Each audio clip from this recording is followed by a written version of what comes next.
تابع صاحب ووتو لکه چې دغه مجلس نو نو کریمزی صاحب تاسو له راګرځم غواړم چې ګرځیوال صاحب او زاده صاحب په آخره کې بیا خبرې وکړي تاسو له راګرځم تاسو د ډاکټر صاحب خبرې ټولې واورېدې ډېرې ارزښتمنې خبرې وې هغه خو په تفصیل کې خبرې ونه کړې په ډېر اشارو باندې په دغه ټولو جزئیاتو او مميزاتو ته هسې یو اشارې درلودې چې هغه هره نقطه د تفصیل دپاره ده هره نقطه تشریح غواړي ځان لپاره بېله او ساعتونو بحثونه غواړي نو همدا دلیل دی چې دا سیاسي فلسفې ډېرې ژورې دي ډېرې عمیقې دي او په همدا غیر د غیر نشي فیلسوفان یې راسپړلی شي د هر چا کار هم نه او پراخه کېږي وسط پیدا کوي نور شي نه په عمومي صورت باندې کریمزی صاحب د ډاکټر صاحب په خبرو کې په کومه نقطه باندې غواړي تبصره وکړي او یا دغه تعریف چې ما ولوستو په دې تعریف کې ته وګوره چې څه شی پکې کمبود دي څه شته که دا کېدای شي چې یو جامع تعریف د افغان ملي ګرایۍ لپاره بسم الله الرحمن الرحیم مشرانو ته احترامات دا والیوم د خپل ګراجک که د اواز والیوم دی خپل اواز دی جګ که ښه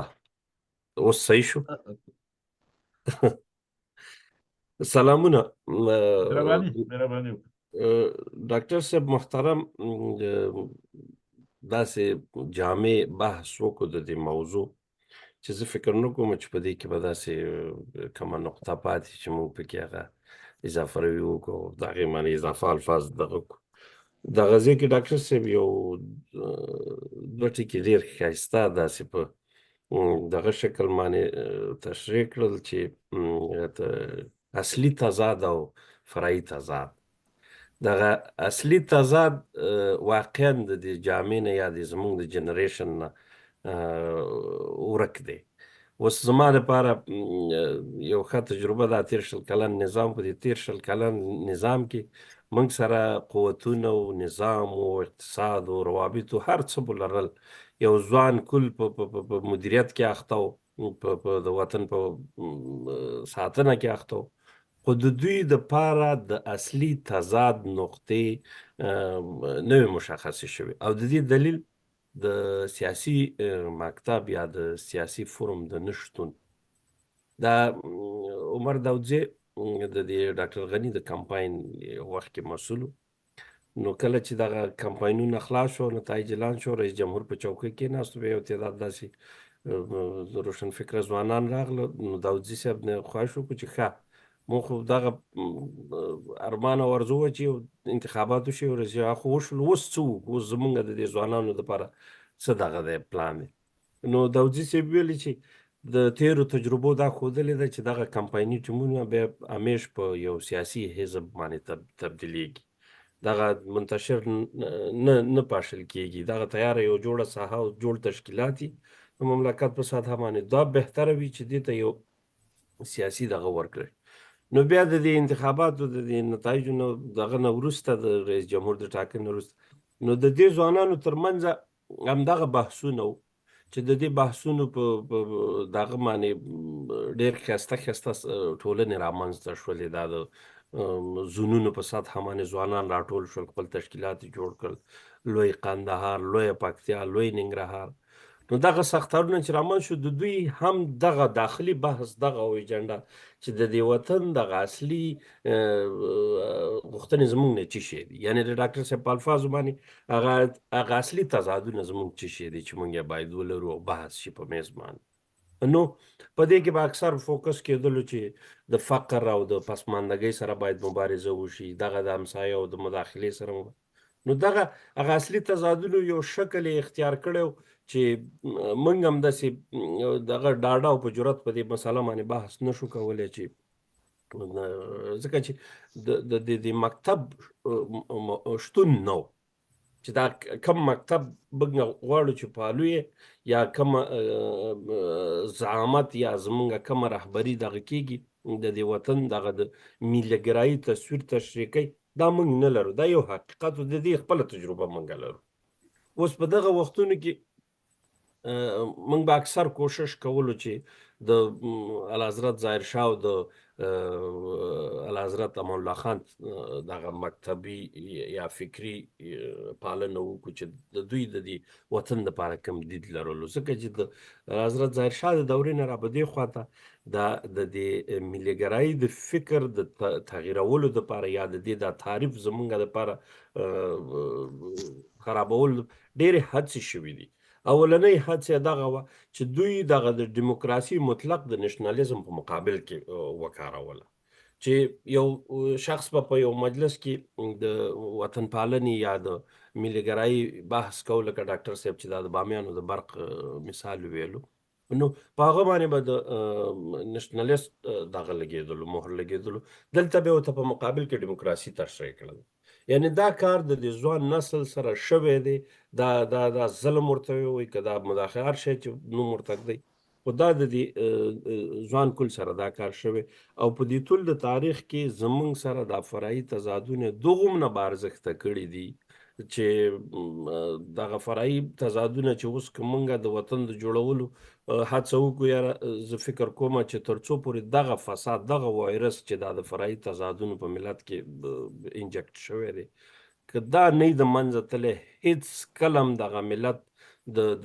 د یو مکتب او د یو فکر خاوند کېدی نشي. بهتره خبره دا ده چې لکه څنګه چې ډاکټر صاحب دغه وکړلو چې د دې مشرانو قربانیانې، اوس زه د کم مشر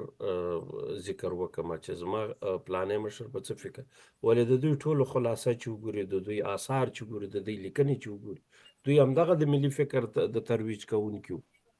او هغه یې د منځه وړل او دغه لړۍ نه ده ودرېدلې، همداسې ادامه لري. دا اوس موږ د نږدې وختونو کې د ګیلمن وزیر یو واقع ولیدله، دا په څه شي شهید شولو، دا هم دغه ملي فکر لرلو، دغه د ملیګرایي د مکتب پیرو وو. نو د بله دا خادم صاحب محترم، تاسو دغه د ملیګرایي د تعریف په هکله باندې یعنې دومره یو دقیق تعریف چې زه ویم په دغه کې هیڅ ډول د کمبود نه لیدل کېږي چې په یو ټولنه کې د فکر ارزښت یا په ټولنه کې د کلتور یا د فرهنګ ارزښت چې وپالل شي، دغه ملیګرایي ده. ولې په موږ باندې د فکر دغومره محدودیتونه دغه شوي دي چې اوس به زه که خوله یم په سر کوم، هغه رنګ به د مسلط نظام په فرمایش وي. نو دغه د فکري محدوده دا که موږ سره دغه ځای کې یو ملي فکر، یو داسې یو ټولنه، یو داسې محیط موجود وي چې موږ ته د خپل اوس دغه خولۍ دغه سور رنګ، اوس چې مخکې خو صحیح ده په تېر نظامونو کې خو هغوی خو د بیرغ سمبول دغه کړی، خولۍ کړی، ولې دغه موجوده سور رنګ دغه خو زما د یو قوم، د یو ملت، د ازبک قوم دغه دی فولکلور دی. نو اوس دا ته په څنګه راپاڅېږي، په کوم جرأت باندې دا ته منه دغه کې قراروي؟ نو زه نه غواړم د ډاکټر صاحب خبرې دغه کړم. ډاکټر صاحب یو جامع او یو کلي تصویر موږ ته د ملیګرایي دغه کو، متاسفانه چې ډېر داسې مشران شته، دا خو موږ خوشبخته یو چې ډاکټر صاحب مو لاسته راغللی او دغه افتخار را نصیب کړو. داسې ډېر مشران زموږ دغه دي ورک دي چې دوی سره دغه ملي بحثونه شته دي، دغه ملي ارزښتونه ورته معلوم دي. ډېره مننه ډاکټر صاحب. کریمزی صاحب تشکر کوم. مننه کوم. زما نه یو خبره هېره شوه په دغه اوله کې مې باید ویلې وه، دا اوس راغله خبرو ته، ستا د خبرو په دې جریان کې زما حافظې ته راغله. بېګا شپه ما د ډاکټر صاحب خالدي سره خبرې کولې، هغه مې را دعوت کړم په دغسې یو مهمه مسله باندې مونږ خبرې لرو، که ته وکولی شي یو 15-20 دقیقو دپاره زمونږ سره برخه واخلي. میسج ما سره شته، نو ما ته یې میسج وکړو چې ستا 11 بجې، زما د سهار د دې تقریبا 4:30 یا 5 بجې دي، او زه د شپې تر ډېره ناوخته ناست یم، همیش کار کوم. دغه وخت کې په ما خوب راشي چې بیا دام را باندې خراب شي، نو بیا ما ور باندې ډېر فشار را نه وړو، مجبور مې نه کړ چې زمونږ دغه ته راشي خپرونې ته. کور ودانۍ ورته وایم تشکر ته نه کوم، کور ودان هر وخت د خبرونه کې چې موږ سره راغله د په ډیرو عمده او مهمو مسایلو باندې هغه بحثونه کړي دي. فعلا د یو بل موضوع سره هغه او د تاریخ د انجمن ټول غړي او د افغانستان ټول ملي ګراهان په عموم کې دا خبره زه کوم د یو موضوع سره مخامخ دي چې هغه یو قوي مبارزه او مجادله لري او هغه دا ده چې یو څوک په نوم د څه خبره شي لالزاد په لندن کې یو کتاب لیکلی دی او د هغې دپاره 1500 ریفرنسونه ورکړي دي. بیا د کتاب په مقدمه کې خپله مقدمه کې بعضې خبرې کړي دي چې افغانیت د افغانستان نوم او دغه ټول شی نه رد کړي دي چې دا هېڅ نشته په افغانستان کې دا دي فلان دي. خو هغه د تعصب د دیدګاه نه هغه ډېرې هغه مزخرفې خبرې په خپلو کتاب کې راوړي دي چې هغه په افغانستان کې د ملي وفاق دپاره نه بلکې د یو ملي شقاق د بنیادونو د ټینګولو دپاره دا خبرې دي او د افغانستان کې د یو تشتت د منځته راوړلو دپاره دا خبرې دي. په افغانستان کې د ملت د ټوټه کولو دپاره لګېږي دي خلک دا خبرې هلته په دې خپل کتاب کې راوړي. نو خالدي صاحب لګیا دی په دغه مصاحبو باندې په ټولو د میډیا کې لګیا دی د هر چا سره د دې سړي په ضد باندې د مصاحبې دي او د په مستندو او دقیقو دلایلو باندې د کتاب رد کړی دی چې دا مطلق جال دی دروغ دی او دا یو دسیسه ده د څه نعمتونو په بدل کې لیکل شوی دی او ستړی او ستومانه وسره خو په هر صورت نو کریم صاحب ستا په خبرو کې ما والا ډېر ښایسته ښایسته شیونه پکې واورېد او ډېرې ښې خبرې مې پکې پیدا کړې. یو دلیل چې تا ورکړه چې دا نظامونه زموږ په وطن کې خراب شو دغه شوي دي په دې خاطر باندې چې د نظام واکدارانو او یا د نظامونو جوړونکو د افغانستان لپاره یو خط سیر نه لرلو مستقیم. دا بالکل حقیقت د جمهوریت په دوره کې د افغانستان د نظام د سمېدو لپاره یوه لاره نه وه موجود. ملي ګراهۍ سره د افغانستان د حکومتونو ټول خلک دښمنان که هغه رئیس جمهور وو که د هغه نه راټیټ وو کابل دې خلکو هېڅ ارزښت دغه نظام کې نه درلوده. زه یو ورځ دغه سره ناست وم د اختر ورځ په کابل کې حاجي صاحب دین محمد سره هغه د جمهوریت مشاور وو نو هغه سره ما دا خبره وکړه. ما ورته وویل ماله دا تاسو دومره پیسې په دې مملکت کې راغلي وم لګولې مصرف هم کړې ټول په خټو باندې او په بوسو باندې ماله سړکونه کړي کابل او بنیادي شیانو باندې تاسو کار نه دی کړی دا ولې پې نه کېږي دا کار په بنیادونو شیانو کې څه شی دی ستا د نظر نه ماله زما د نظر نه تاسو په بنیادونو کې یو ملي تفکر دپاره باید یو مرکزیت جوړ کړئ او هغه قوي کړئ کنه دا ستا نظام نه پاتې کېږي دا چوپه کېږي. ټول نظامونو ټینګښت چې دی د ملي مرکزیت په قوت کې موجود. څومره چې ملي مرکزیت قوي وي هغومره نظام قوي دی. چې ملي مرکزیت ضعیف شو نظام دوام نه کوي ډېر دوام وکړي په زاریو به دوام وکړي او یا لکه دغه غوندې چې څه ورته وایي زما پلار د الله وبخښي ترقي ته یې ویلي ویل ته خو یې جوړولی نه شي د کمونیستي خو په بل چا به یې جوړه کړي او د پردي کټ خو ته نیمو شپو هماغسې شو په بل چا یې جوړ کړو خپل همدې یې وخوړه. دا نظامونه هم همداسې دي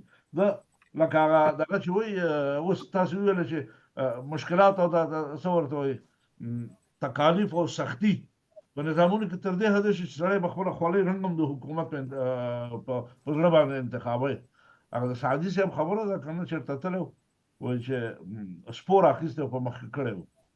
دا چې هر قدم به اخیستو د ده خو بېچاره خو به لونګۍ و هغه خپل کالي و فقیر غوندې سړی و سپو پازابه و نه یې پرېښود تنګ کړی و هغه ځمکې ته دغه کړی دی لاس یې کړی وي تیږې ته لاس اچولی چې تیږه را جګه کړي تیږه په ځمکه کې کلکه او ده نه شو راغستی ویل عجب ملک است سنگها رها کردند و سنگها بستند نو اوس د دې جامې نه دغسې یو جامې جوړول نه دي په کار کړ. په هر صورت مننه کوم کریم دی صاحب کور دې ودان تشکر کوم ګردیوال صاحب ستړی مه شي مهرباني خادم صاحب ټول ته ستا حوصله مندۍ ته بیا سلام ته هر وخت د اخره کې قلارې ناستې بیا په اخره کې غږېږي دا زموږ ملګری تابع صاحب نشته دی ووتو د مجلس نه که د ده سره وخت نه وي دغسې چې نور په خپرونه کې به دغه اولو وختونو کې دله وخت ورکړو چې دی خبرې وکړي دا به ډېر ښه زه ولا ډېر دغه یم متاثر یم چې ده نشته خو که زما اواز اوري خدای وکړي چې بېرته راشي. ګردیوال صاحب تا خو ټولې خبرې واورېدې زمونږ دې مو اورېدې د نورو دې مو اورېدې د ډاکټر صاحب پښتونیار خبرې دې مو اورېدې او تا هم لکه مونږ د خپل ځان په همدغه لاره کې سپین ږیری کړو 15 کاله د همدغه ملي هدفونو دپاره هلې ځلې وکړې خوارۍ دې وکړې کانفرنسونه دې ورته جوړ کړو لیکنې دې ورته وکړې په حزبونو کې ورسره مصروف کړې او ملي د ستم تر اوسه پورې لا مصروف او ملي ګراهي د ستمونو په سندان باندې ښودل شوی دی او د استبداد څټک ورته نیولی دی خلک ټکوي هر وخت خاصتا په افغانستان کې نو عمومي راځه عمومي ګردیوال صاحب داسې په عمومي صورت په دغه ټولو خبرو باندې خپلې خبرې وکړه زه پوهېږم تا حتما به دې یاداشتونه اخیستي د ټولو نه ولا نه مې دې اخیستي خو بیا هم زه داسې دی د لوی او بخښونکي خدای په نامه او د څاروان د نننۍ خپرونې ګډون کوونکو ملګرو اورېدونکو او لیدونکو ټول ته سلام زه لنډې خبرې کوم ملګري او خصوصا ډاکټر صاحب پښتونیار رښتیا یو جامع تصویر وړاندې کړ زه مخکې دې نه چې د 3 ټکو ته په لنډو په ځغلن ډول اشاره کوم او بیا دا وایم مخکې له دا وایم چې دا موضوع ګوره ډیره حساسه موضوع ده موږ له پکار دي چې په دې موضوع باندې د مختلفو اړخونو نه بار خپل پروګرامونه خپرونې جوړې کړو چې د دې موضوع اصلي ماهیت جوت او خلکو ته وښیو چې دا مو لاره او دا مو کړنلاره ده ځکه چې زه اوس راځم د خپلو خبرو ته د ټولنپوهنې د نګاه نه خلک وګړي او ټولنه هر څه یو تعریف لري مخکې ملګرو ته اشاره وکړه ابراهیمي امت پښتني ټولنه پښتونوال او پښتانه دا په خپله یو تاریخي رسالت دی او شیان دي یا افغاني ټولنه او شیان بنیادي خبره اصل کې دا ده چې موږ خپل ځان تعریف کړی دی دا وګړي موږ د دې ټولنې دا ټولنه د ځان دپاره تعریف کړې ده موږ د دې ټولنې ارزښتونه د ځان دپاره ټاکلي او تعریف کړي دي او په دې اعتراف کړی دی او که نه دی کړی دا چې دا ټولنه د کم وخت نه راپیدا شوې ده او جرړې لري او دا پړاوونو ته رسېږي او دا پړاوونو کې په مختلفو مرحلو توپانونه تېرېږي په دې پوه او دا یو طبیعي شی دی او په دې پوه چې زموږ په ټولنه کې تضادونه موجود دي خو په دې باید پوه شو چې د تضادونو د منځه وړلو دپاره لارې طریقې شته آیا دا مړنی ولس د دې تضادونو دپاره څه کوي ولس په خپله څه کوي خلک په خپله څه کوي او دا کوم حکومتونه او نظامونه چې جوړ دي د دوی تر کومه حده پورې دنده او ذمهواري جوړېږي او دوی څه کوي زما به د خبرو زه ما درته وویل زه اوږدې خبرې نه کوم لنډې خبرې کوم او د ملګرو نه به مې هیله دی چې دا بعضې ټکي چې زه وایم فکر پرې وکړه حتمي نه ده چې د ګردیوال خبرې دي ملګري ومني یا دا ټیک ده خو سوچ پرې وکړئ سوچ په دې پرې وکړئ چې ولې موږ تر اوسه پورې د ملیت جوړونې باندې دغه نه شو کامیاب نه شو موږ له پکار دي چې په دې باندې بنسټیز فکر وکړو چې زموږ په ملت جوړونه کې زموږ خلک د کم ځای نه پیل وکړي په څه پیل وکړي او کم ارزښتونه دي زه یو شی دلته بخښنه غواړم زما نه خبره کله زه اوس هم لږ ستړی شم ستړی چې شم بیا مې کله هغه یاداشتونه مې پوره د ځان سره نه نیولي او زه چې ستاسو پروګرام ته راځم ما هېڅکله هم ګورې امادګي نه ده نیولې زه دا څه چې پوهېږم دا وایم امادګي مې نه ده نیولې چې یعنې ما کوم کتاب ورته کتلی مطالعه مې کړې ده راغلی یم چې دلته ورته دا څه چې پوهېږم او څه چې د نننۍ موضوع په هکله ویلی شم دا ویلی شم دا وایم نور که کټ چې دا ما مخکې وویل چې موږ دې موضوعګانو باندې یا په دې موضوع باندې بار خبرې کوو او هغه ما که ستاسو ښیلي په تېر پروګرام کې دې ته اشاره وکړه موږ لکه د کوچیانو په جي کې چې شودې واچوي او کړکۍ را کړکۍ چې ماسته او شودې او شومړې او کوچ ترې راوځي هغه ځای ته به دا اشاره شو دا زموږ دنده او ذمهواري جوړېږي دا د بل هېچا ذمهواري او دنده نه جوړېږي زموږ ذمهواري جوړېږي او هغه بیا دې ته م راځم چې که چېرته موږ په لروبر کې نن دی یو اکثریت ملت په حیث باندې قوم نه یو ګوره موږ په لروبر کې وش نو د یو مطلق اکثریت په حیث باندې چې بعضې ملګري ما مخکې ورځو کې په خبرو کې ویل 80 میلیونه دي، چا ویل اوس د 15 یو نم ډېر دي، خو په هر ترتیب په هغې بحث نه کوو. نو ولې د 80 میلیونه خلک د خپل ځان دپاره یو لار او کړنلاره په دې حساس پړاوونو کې نشي موندلی؟ بعضې ملګرو ته اشاره وکړه او موږ یو کال څو کال 2 کاله مخکې یا 2 نیم کاله مخکې د همدې حقله باندې د ملي خدمتګارانو د ډلې پاسې وړوکی منشور لیکلی و. هغه زما هیله به دی چې هغه منشور ډاکټر صاحب پښتونیار لم ورولېږي چې هغه یې وګوري، نور ملګري د حاجي صاحب ایوب تیدو دې وګوري. هغه موږ په هغې وخت کې چې لږ لیکلی و، د دې دپاره م لیکلی و چې موږ دغسې یو ډله ټپله جوړو، د راتلونکي دپاره یو کوشش کوو چې یو لاره او کړنلاره معلومه کړو. نورو ته م یو چې تاسو مهرباني وکړئ د ملت جوړونې په دغه حساس پړاوونو کې زموږ سره که څه پوهه لرې، که څه شریکولی شي، زموږ سره په دې دغه کې برخه واخله، په دې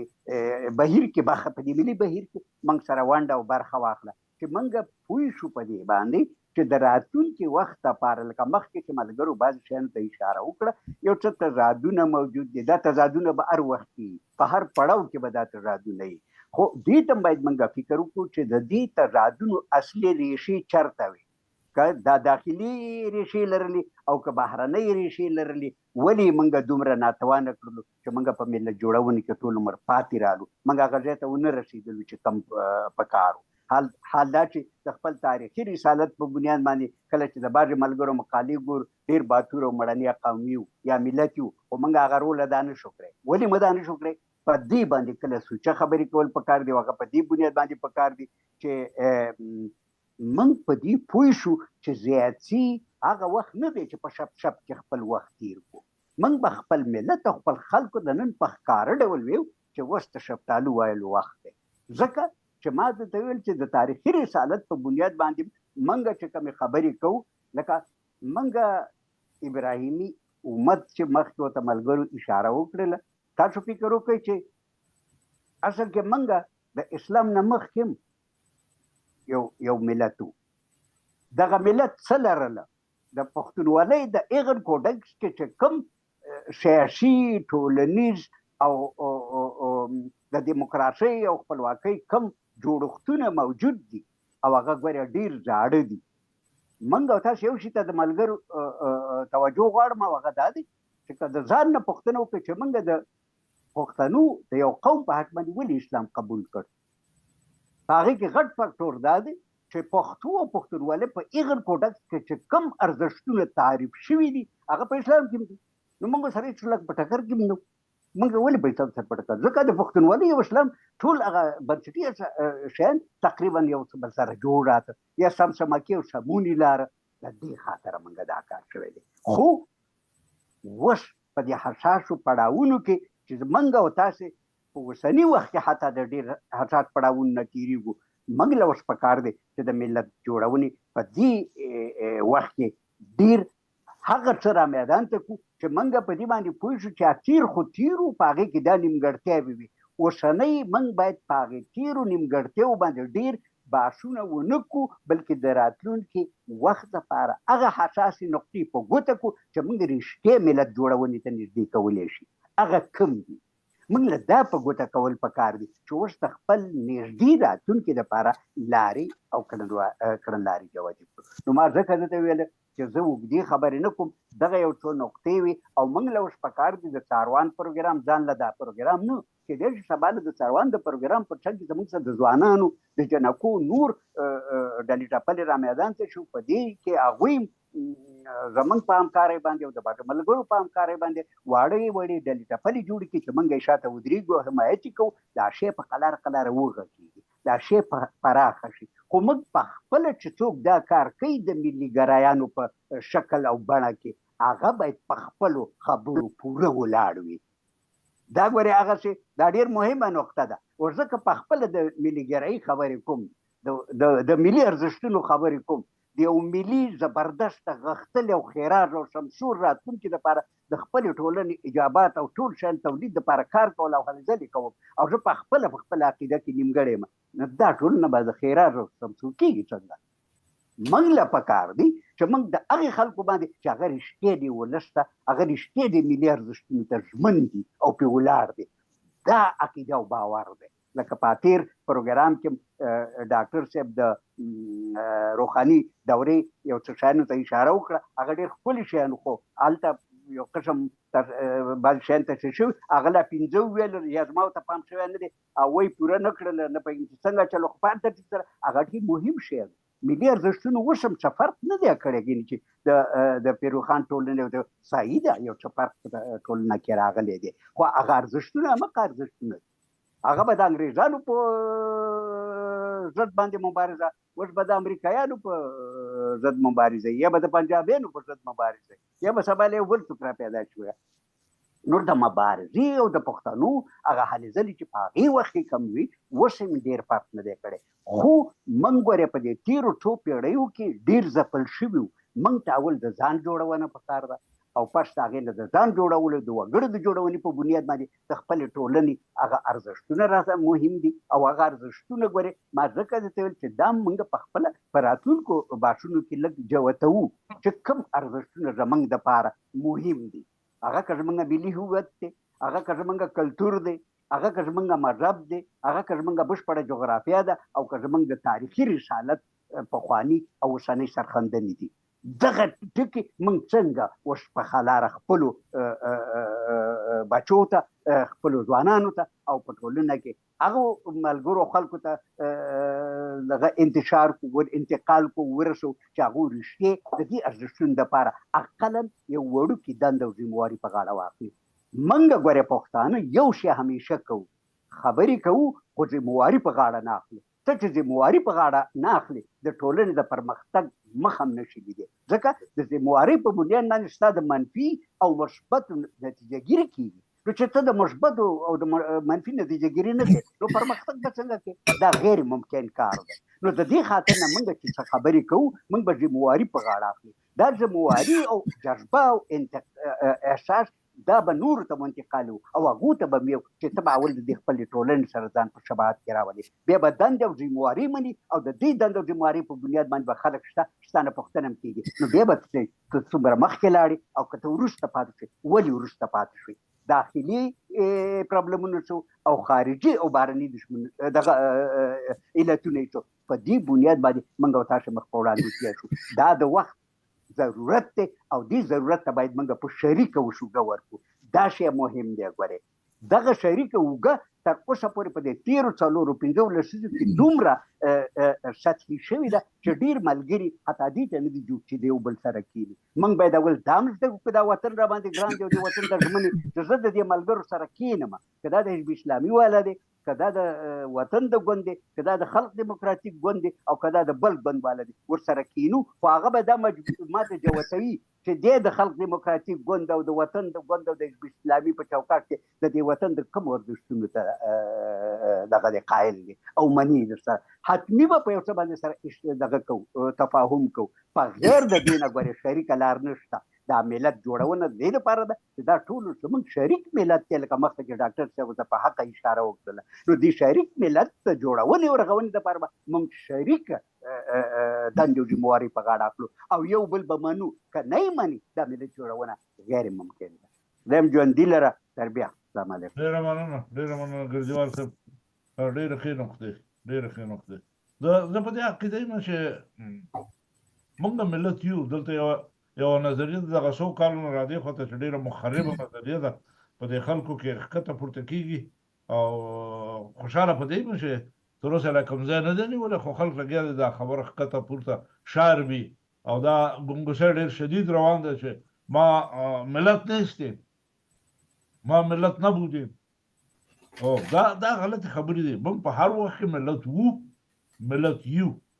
خو زموږ په منځ کې لویه مقیصه چې دا ده چې په دې ملت کې انسجام نشته دی. موږ باید خالد صاحب بلې بخښنه غواړم، یو شي ته د ملګرو پاملرنه غواړم. هر څوک چې خبرې کوي، ګوره تاسو باید موږ په دې پوه شو چې یو څوک خبرې کوي، دا هر څوک چې دی ABCD احمد محمود اسد قلبي، آیا دی دومره مهم دی چې موږ ورته دومره اهمیت ورکړو؟ ډېرو خلکو خبرې ګورې مهمې نه دي او اهمې نه دي. موږ باید د خلکو خبره واورو، خو ډېرې د چوکاټونو مهمو چوکاټونو ته مه داخلوئ، مفهم کوئ، مه پخپله دا خبره کوي، دې څوک دی چې دا خبره کوي. موږ باید زیاتي په دې باندې کوو چې د ملت جوړونې دپاره اساسي کار شروع کړو. په دې کې د ټولو خلکو اطاعت، د ټولو خلکو د پاملرنې وړې نقطې مهرباني دې وکړي. دا چې اوس احمد د یوې کوڅې نه لګېدی، محمود د بلې ته یې څوک، دا ستا کوڅه ده، ته دې کوڅې استازیتوب کې چې ته دا خبره ماته کوي. نو ځکه د منلو وړ نه دي، بلکې موږ هغه څوک د منلو وړ دی چې هغه رښتې یو د ذهنه د هغې تصدیق او استازیتوب په یو معنا کې وکړی شي. نه خو هغه څه به ګرډیوال له مشلګې شي، د ټولو پښتنو چغه به په یورپ کې جوړ شي، پښتانه به شماله کوڅې ته راوځي. په ګرډیوال څه د کوم پښتنو مشر ته موږ ته وښایه. نو د دې خاطر مې ته چې د ډېرو خلکو خبرې به خلک خبرې کوي، څوک د شیطانۍ دپاره کوي، څوک یې د غرضونو دپاره کوي، څوک یې د مختل کېدلو خلکو ته د ذهنیتونو د مشکوکولو دپاره کوي. موږ ته ګورې د هر چا خبره مهمه نه ده، بلکې د هغه چا خبره مهمه ده چې هغه د کمې ادارې، د کم ځای، د کم قوم او د کم خیل پورې تعلق لري، او هغه په هغې قوم، خیل او اداره کې رښتیا او رسمیت او صلاحیت لري چې ځای خبره ومنه، بغیر د هغې نه بلکل د منلو وړ نه ده. خدایم ژوندي لرم، چې دا مې ویلي. مننه، تشکر کوم. تابع صاحب ستړی مه شې، زما اواز درځي، ستا مایکروفون دغه دی بند دی. سلام صاحب، سلام. اوس مې انشاءالله حق به مې سم وي. په خیر راغلی. تابع صاحب ستړی مه شې.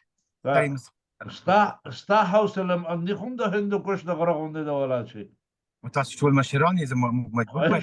خواهش کوم. خدایم په عزت لرم. نه، ستا حوصله مندۍ له هم سلام دی، ستا حوصله مندي، د ګردیوال صاحب حوصله مندي. دغه خپرونه چې خلاصه شي، ما پسې ټلیفونونه هم راشي، میسجونه هم راشي، او ټول راته لیکي چې خادم صاحب ته ډېرې خبرې کوي، خادم صاحب ته ډېرې خبرې کوي. ما ویل سړی خیر څه وخت یې وکړم، همدغه د خبرو وخت دی که نه، پروګرام دې شو لپاره دی، خبرو دپاره. وایي نه، وایي ته ډېر غږېږي. نو زه ډېر نه غږېږم، ته راځه بس په دې ټولو خبرو باندې د خپلې تبصرې وکړه چې څه د وینا لرې په افغانستان کې د افغان ملي ګرایۍ دپاره. سلام او درنښت ټولو ته. زه ګورې بیا بل نظر یم وړکه یاداشت نیولی ځان سره. دغه ژبه، قوم، تم، دین، زه فکر کوم دا ټول ابزار دي. هغه په دې معنا چې ګورې مخکې له نوح علیه السلام نه که سړی تاریخ ته ځیر شي چې نفوس کم و، خلک کم ول، او داسې دا کښتۍ جوړه کړله او هغه خپل نفوس یې همدغه تعریف اوس شتون ده، او مسلمانان په دې باور لري. داسې دوه باوره شتون لري چې د مسلمانانو دی او دا د اتیستیانو چې وایي چې په دنیا په خپل ډول باندې مخ ته ځي. خو خیر د هغو تعریف ته به نه ځو، دا د دیني اړخ ته به سړی وګوري چې کله نوح علیه السلام د کښتۍ کې هغه خپل بې باور خلک چې د خبرو ته غاړه کېښودل، هغه یې وژغورل. نو وروسته له هغه نه که سړی ډېر سي چې نفوس ډېرېده، کرا ژبې رامنځته کړې، قومونه رامنځته کړل، سمتونه او حتی ادیان را ډېر سول، مذاهب را ډېر سول.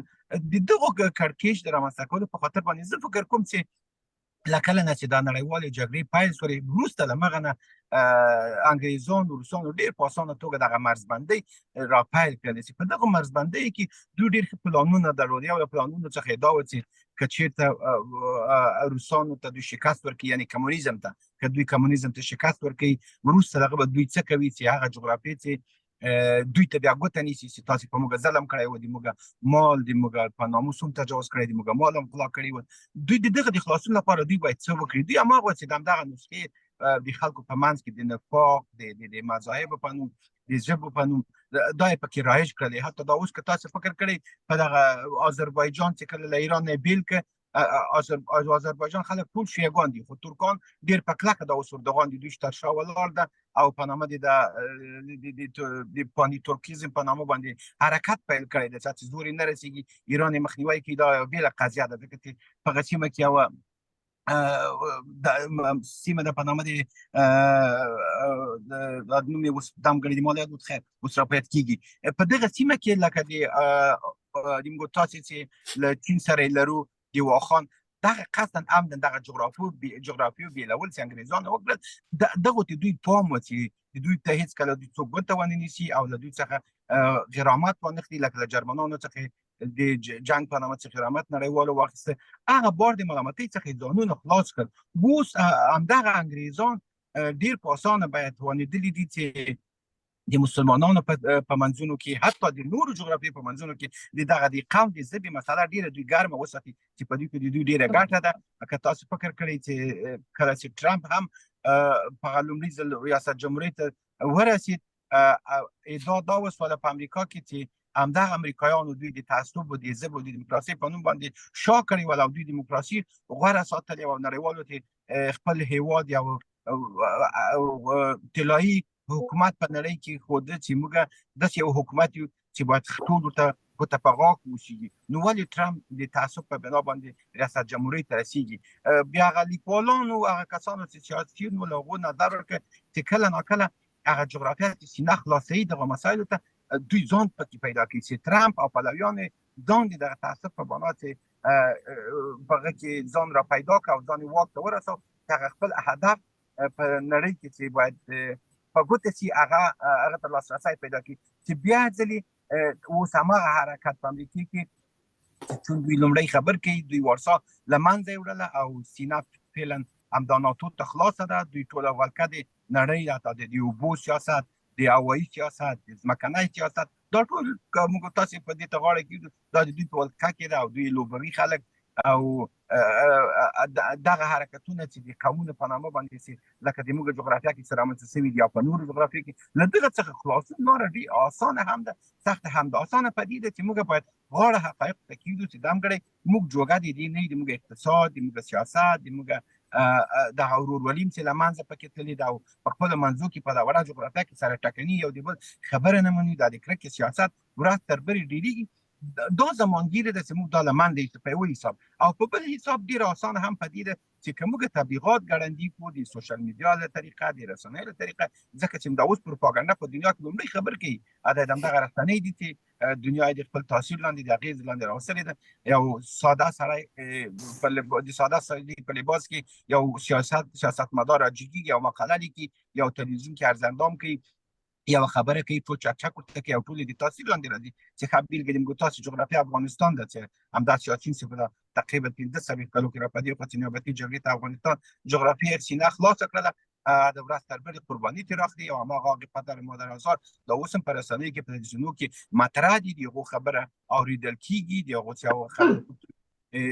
خلک چکچک ورته کوي او قرباني اخلي له جغرافیې څخه چې ښه بېلګې دا اوس د همداسې اوس ډېره ګرمه د شکري بارکزۍ خبر ده هغه د هغې نظر باید خلک احترام ورته کړي اما خلکو فقط ګرمه وساتله په همدې ډول ډېر داسې مسایل ته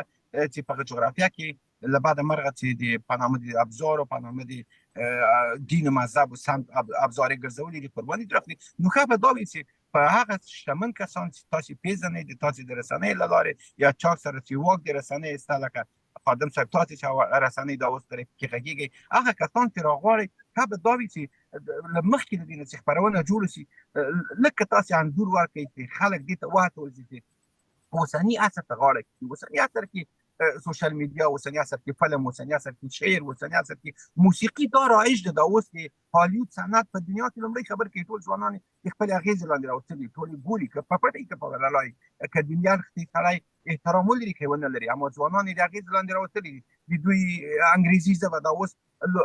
لومړی خبر په دنیا کې کوي هغه موږ اوس پاتې شول دا اوس د دوی ژبې زده کولو په خاطر باندې خلک کورسونه نیسي پیسې مصرفوي چې انګریزي ژبه زده کړي دوی دغه ځای پیدا کړي دا د بانکي سیستم چې دا اوس همدا امریکایانو په امریکا کې دا ټول دنیا د کنټرول لاندې نیولې ده دا په دې باندې دوی زحمت ایستلی ده تر دې حالت دوی را رسېدلي دي یا ناسا دا اوس انټرنیټ ګورې 2 ورځې په اروپا کې لږ ټکنی څه د ټولو چغې جګ څه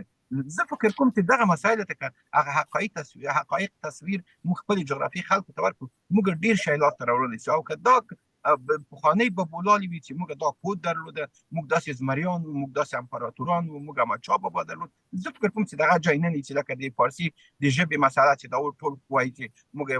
شاهنامې فردوسي لرو هغه د تېر خبرې وي اوس انګریزي ژبه چلیږي اوس فارسي ژبه د دربار ژبه وله د قدامت تاریخي درلوده هم اوس کې هغه څه شی چې رایج دي په هغه باندې سړی باید غاړه کېږدي دا حقایق د دنیا دي یا عربي ژبه ده اوس عربان خپله د اوس انګریزي ژبې ته لیوالتیا کوي دا اوس په سعودي کې نصاب تر ګرده تبدیلېږي تر ګرده د مکاتب و د پوهنتون حتی د نظامي اتشې په سیستم کې دوی د وهابیانو کسان پیروان تر ګرده لرې کوي دوی د آل سعود همدغه کسان ته قوت ورکوي چې د عربستان سیاست ټکنی نیسي ځکه د نفتو مسله امکانات د دې لیدل کېږي چې کراکاره برقي سیستم دنیا کې صنعت رایج کېږي د نفتو بازار شاید راټیټ چې په بازار هغه څه اوس ګرم ده په دغه حالت کې پاتې نشي. خو دوی د راتلونکي لپاره نوي ښارګوټي جوړوي، دوی د راتلونکي لپاره ښځو ته حق ورکوي، دوی ځوانان روزي. د عصر زمان مکان مسله چې ډېره په دین کې هغه مهمه ده، دې ته باید د موږ علما غاړه کېږدي. دا ډېره مهمه مسله ده. ولې درسته پیغمبر خدای په اوښو په آسو په کچرو ګرځېده، خو نن ملایان په لنډپروازه کې ګرځي، نن په تلیفون کې غږېږي، نن دوی فاکس ته استفاده کوي، انټرنېټ استفاده کوي. نو که له دې څخه ته ګټه پورته کوې نو د پیغمبر د زمانې مثال ته ماته مه راکوئ. نو موږ غواړو چې دغه اوسني پښتانه له خوبه راویښ سي، د پښتون نجلۍ، د پښتون لور، د پښتون ځوان نظر باید په پخوانۍ بابولالو باندې سر نه سي. د غیرتي مسایل هغه راوړم غواړي په تاریخ په څنډو کې د پرېږدي. موږ غیرت اوس دا ده چې موږ جب ډک سي، غیرت اوس دا ده چې د موږ نجلۍ، د موږ نارینه اهلکان، ځوانان دا ټول باسواده سي، د سیالدارانو سره سیالداري وکړلی سي. که موږ په پخوانۍ بابولالو باندې سر سو، زه فکر کوم چې موږ ترکستان پاتې ځو، او حتی خدای مکړه د جغرافیې خطر هم زموږ امکانات لیدل کېږي مخ سي، او موږ ته خلک شا کړي، او یا له موږ سره په جګړه کې تېر سي، او یا موږ ته ټول خلک شا کړي. قربان اوسه، مننه. ډېره مننه کوم کور دې ودان. ډېرې ښکلې خبرې. زه هم دغه اخره خبرې خو ستا د خبرو په استناد باندې زه چې ورته ګورم، پښتانه په 2 زنځیرونو تړل شوي دي په دې اوس وخت کې. یو زنځیر د دوی د خپلو د غوښتنو زنځیر دی، او بل زنځیر پکې د نظامونو زنځیر دی. نظام یې شاته کش کوي، مګر دوی مخکې روان دي. همدا دلیل دی چې پښتانه چېرته نشي تللی، ځای په ځای ولاړ دي. او په دې 40 کالو کې په پښتنو کې هېڅ دغسې یو تعمیري حرکت چې د ملت جوړونې خواته یې بوځي نه دی شوی. یوازینی کار چې په پښتنو کې شوی دی په دغه تېرو 40 کلونو کې، لیکوال پکې ډېر پیدا شوي دي، شعرا پکې ډېر پیدا شوي دي، او ډېر کتابونه پکې چاپ شوي دي. هغه عمره کتابونه چې په تېرو 40 کلونو کې د پښتنو د لیکوالو د خوا نه مطبوعو نه راووت او چاپ شو، ایران، پاکستان، هندوستان په ګډه نه دي کړي دغه عمره کتابونه چاپ کړي. دومره نه دي شوي. دا یوازینی ښېګڼه وه په دغه 40 کالو کې د 1.5 میلیون 2 میلیونو شهیدانو په څنګ کې دا شی موږ لاسته راوړی دی. د هغې نه زیات شی نه دي راوړي. حتی تر دې حده په موږ باندې دا ظلم او ناروا شوې ده چې ټول 80 میلیونه پښتانه په جنګونو کې ښکېل دي شپه ورځ، او درګرده د جنګونو دپاره نوې طرحې جوړېږي. نه پوهېږم تاسو به ټولو دا خبره اورېدلې، لوستی به مې چې مکول د امریکا د سنا، نه پوهېږم رئیس که د شکایاتو د انجمن شکایاتو د کمیسیون کوم رئیس په امریکا کې، هغه د څه ورته د احمد مسعود سره خبرې کړې او که دعوت ورته ورکړی، داسې یو ګډوډ شی مې ولوستو، او د امریکې حکومت بیا عاجل ورباندې بله اعلامیه خپره کړه چې موږ په افغانستان کې د جنګونو دپاره آمادګي هم نه لرو، او نه یې غواړو چې په افغانستان بیا په یو جنګ کې ښکېل شي. مګر خلک د جنګونو دپاره ادامه ورکوي، خپل اهدافو دپاره خلک ډېرې دروازې ځان ته خلاصوي. زه حیران دې ته یم، امریکایان افغانستان ته راغلو، 100 څومره بلیونه ډالر په افغانستان کې مصرف کړو، مګر په چا؟ په غلو، په غاصبینو، په مافیا، په ډرګ لارډ، په ورلارډ. هغه خلک چې دوی دې ته وهڅول، امریکایانو دغه ځای ته راوستل چې دوی تقریبا 2,500 کسان دغه ورکړي، مړي ورکړي په افغانستان کې. اوس امریکایان لګیا دي هماغه خلک بیرته راولي او کوشش ورته کوي. موږ افغانان په صورت عموم، پښتانه په صورت خصوص، د داسې خبرو په مقابل کې هېڅ نه کوم عمل لرو، نه کوم اقدام لرو، نه کوم دغه کو څه ورته وایي اعتراض کوو په دغه شیانو باندې. دغه نو ګوري چې مړ مملکت دی، مړ ملت دی، هر څه چې ته پکې کېږي. اجازه ده خادم صاحب دته وړه خبر وکړم. مهرباني وکړه. یو خو مې دغه سیمې نوم را پیدا کړ، هغه سیمه زنګزور نومیږي چې د آذربایجان او د ایران او د ارمنستان په منځ کې د قصداً عمدن چې ما مخکې تاسو اشاره وکړه چې دا جغرافي سره بیرې کړي. بل خبر زه غواړم اضافه کړم، هغه دا چې پښتانه ورونه، پښتانه قومونه پوسي د ما سن نه جوابي، خو د ما هغه مطالعه وړکې چې زه فکر کوم چې دغه جغرافیه د افغانستان په منځ کې دوه پلاکه کړې ده، او دا نوم یې افغانستان ورته ټاکلی ده، او دغه سیمه چې 2600 تر 2200 کیلومتره زموږ بارډر یا سرحد د ډیورند کرښې د موږ په منځ کې راکړې ده. دا که د دنیا وښایي که ونه کوي، قصداً عمداً دا مسله سوې ده. له واک یې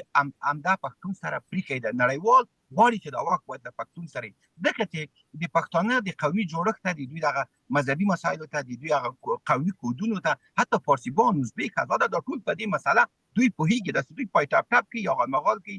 مظاهره کې یا چغې وایي کله کله کله واک په لاس کې ونیسي چې موږ خراسان غواړو یا دغه نوم نه منو. دوی په دې کې ځان پیدا کوي، دوی په دې پوهېږي چې دغه جغرافیه نړیوال په دغه نامه یې غواړي او په دغه نامه باید پښتون یې پرست کړي. قربان دي سم. تشکر کوم. دا یو نظریه ده. اوس خو چې سړی ګوري دا د منظور پښتون د مشرۍ لاندې د اکتوبر په 11 باندې یو لویه د پښتنو غونډه روانه ده او دغه غونډه ته یو د خلک خوشبین دي، یو د خلک ورته اندېښنې او تشویشونه لري. زما په نظر باندې که په دې غونډه کې د لوی افغانستان په جوړولو باندې فیصله ونه شي، دا به د پښتنو بله تباهي، دا زنځیر به نور هم میک شي که دا فیصله هلته وانغستل شو د دې قومونو نه. او دا زما نظر دی، یو خبره مې ده، دا د خلک په یاد ولري که دا وشو د دې سره سم دغسې یو شی پېښېږي. ځکه په داخل د افغانستان کې 99% څه چې 100% د افغانانو د لوی افغانستان غوښتونکي دي، غیر د یو څو کسه تعداد نه چې هغه د څه ورته وایي الفاظ د خولې نه وباسم ورته، خو چې په دا غلطو نظریاتو په غلطو لارو باندې روان دي، کله خراسان او کله فدرالیزم او کله څه او کله څه، دا معاشخواره دي غونډ. نور تاسو راشئ په افغانستان کې ازبک سره کښېنئ، هزاره سره کښېنئ، تاجک سره کښېنئ، د ټولو سره کښېنئ، دوی ټول د لوی افغانستان غوښتونکي. یو داسې کس په پیدا نه کړي چې د لوی افغانستان د غوښتنې سره مخالفت ولري. که دا دې غونډه کې دا فیصله وانغستل شي د ټولو قومونو نه، دا د پښتنو دپاره لویه تباهي ده. 1.5 کاله نور بیا ضرورت لري پښتانه چې دغې خبرې ته بېرته راشي. زه ستاسو خبره بلکل تاییدوم، دا تایید وړ خبره ده. ډېر تشکر کوم. زازی صاحب هم لاړو. بس پروګرام ختم کا خادم صاحب کا ولا هو ټول ستړي کړل. 2 ساعته شو، څه کم 2 ساعته موږ وغږېدو. په اخره کې که څوک کومه جمله لري خو مهرباني وکړئ. ډاکټر صاحب تاسو د وینا څه لرئ په دې ټولو خبرو باندې د یو 2-3 دقیقو کې دا مجلس راټول کړئ. زه فکر کوم زموږ مجالس زه ډېر ښه بولم او ډېر ښو مسایلو سره مشران تماس نیسي او واقعا یو د بل نه ډېر څه اورو او زده کوو هم. په دې رابطه ستاسو موقف چې ډېر خلاصه ډول دا مسایل یوې سمې موخې ته تنظیمیږي، دا ډېر غوره پیشنهادونه دي چې تاسو په خپل خبرو کې د دې مجلس په مسیر کې درلودل. یو د هغې نه دغه د ملي ګرایي مسله او د ملت جوړونې مسله چې دا ځکه ډېره مهمه ده چې زموږ یو شمېر د بس خلک داسې فکر کوي چې مونږ چې څوک دا د ملت جوړونې بحث لري، دوی باید دې ته متوجه اوسي چې د اوسنیو مسایلو د حل لپاره لارې لټول دي چې هغه افغانستان او د افغانستان خلک نیکمرغه کړي. دا مسیر چې دی دا مونږ یوې داسې پروسه کې داخل کړو چې هغه په افغانستان کې د نظام جوړولو مسله تکمیله کړي. د ملت جوړونې نه مدعا د ملت د نظام جوړولو مسله ده او دا نظام باید هم ملي او هم د یو مسلمان ملت نظام باید اسلامي.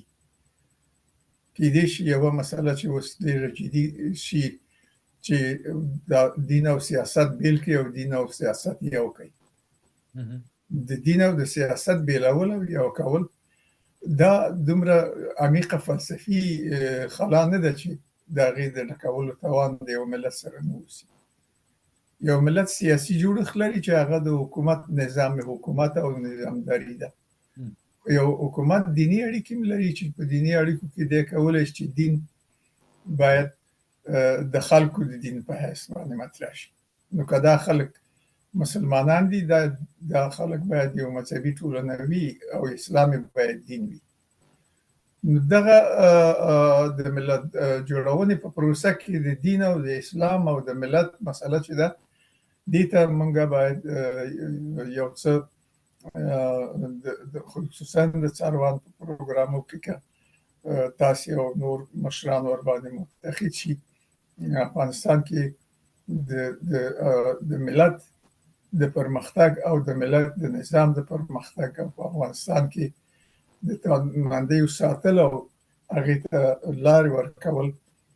دا باید موږ د بحث لپاره په خپل منځ کې سره جدي کړو او دې بحث ته موږ ټول په شریکه مټې راونغړو او هغه سیاسي حرکتونه که په افغانستان کې لرو چې شته هم دی هغوی ته هم دا لاره برابر شي چې د افغانستان د ملت جوړونې په پروسه کې موږ د سیاسي تشکیلاتو لپاره یو لړ مسؤلیتونه لرو او دا مسؤلیتونه باید د سیاسي تشکیلاتو په سطح هم مطرح شي.